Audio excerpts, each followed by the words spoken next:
Stephanie. So you're going to learn 3 river rafting rules and how they can make your life even better. But before we get to that, you get a call from the river rafting company because they have to tell you what to expect, and they tell you to wear your bathing suit. Obviously, you're going to get wet, and there's going to be a professional photographer taking photos of you the entire time.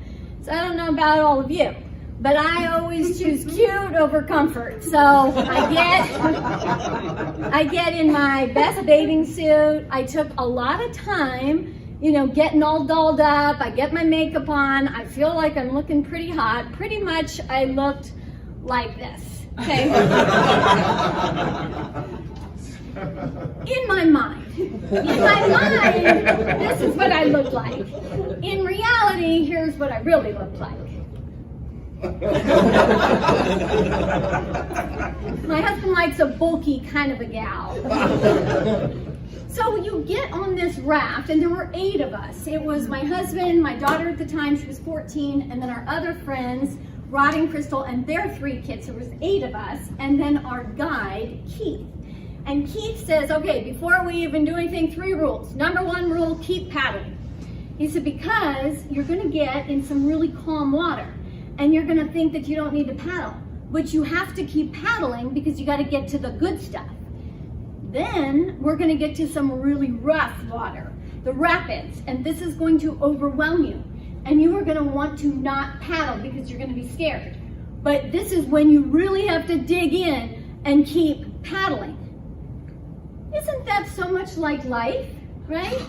When things are calm, you're like, you do need to keep paddling. You gotta move forward. You gotta do something to get to the big stuff. And then when you're in really tough, stressful times, that's when it's really important to dig in and keep paddling and get yourself through it, even though it's really hard. So we did that. We kept paddling, and we kept paddling, and we kept paddling. We were doing everything, and then we hit this giant rock. And Emmy, our friend's daughter, was only 10, tiny little thing. And and Emmy was behind me. I could feel Emmy's knee hit my back, and all of a sudden, everyone starts screaming, chaos. Emmy's over the water. She flew up so light. She's in the ice cold water. We're spinning. The mother instinct in me, right? The superhero in me, the firefighter, paramedic, EMT in me, none of which I am, just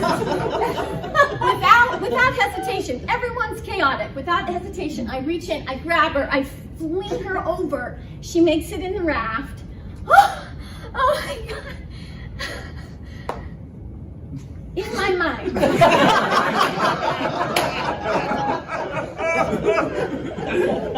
In my mind, that's what happened. In reality, we hit that rock. Emmy was fine. Nothing happened to Emmy. Everyone kept paddling, except for me. Here I am, circled in red. I was the only one who dropped the paddle in the middle of the boat, and I took cover and did nothing. And I got a picture of it. Thank you, photographer. So I am the George Costanza of Seinfeld. You know, you need help, I'm out. I'm a real team player. You can rely on me. So after you keep paddling, the next rule that Keith told us is you got to look back. Look back? What are you talking about? He said, yeah, you have to look back after we get through the rapid. You need to turn around. Everyone has to see what you just did, because you have to acknowledge what you just went through. This is huge. This is really cool to see what you just went through. And also when you look back, you're going to see the next raft that's coming and going through what you're about to go, what you went through. And now you can encourage and cheer them on. How often, look back, right? We never get told to look back in life. Kiss 2021 goodbye, right? Don't look back. It's in the past. What's done is done. Don't look back. But I bet if you stopped and you kind of looked back at 2021, you probably accomplished a lot of things. Maybe it's personal things, professional things, maybe just getting in the car and driving here, Michelle, right? That's That's something that you accomplish. So look back. Keep paddling, then look back. Next, third rule. Keith taught us high fives. What? Yeah, high fives. Everyone, once we get through the rapid, and then we look back to see what we did, we have to bring our oars up, and everyone has to high five each other. He said, because we got to celebrate. Without celebration, we got nothing. Wow, without celebration, we got nothing.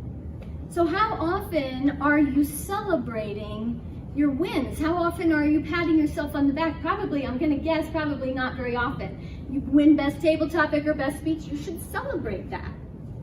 So just as a recap, keep paddling, look back, high five, and as you can see, this is so much fun. I highly recommend this kind of a trip. I mean, this is such an adventure. And when you get to the end, they have you take the raft and then they load it on the bus. And as we're loading it on the bus, Keith, he's like, pulls me aside. He's like, hey, I gotta tell you, I've been doing this for 19 years. I have seen men, women, I have never seen anyone paddle like you did. I've never seen anyone inspire and motivate a crew like you. I know, it's choking me up just thinking about it. He said, you should be a guide.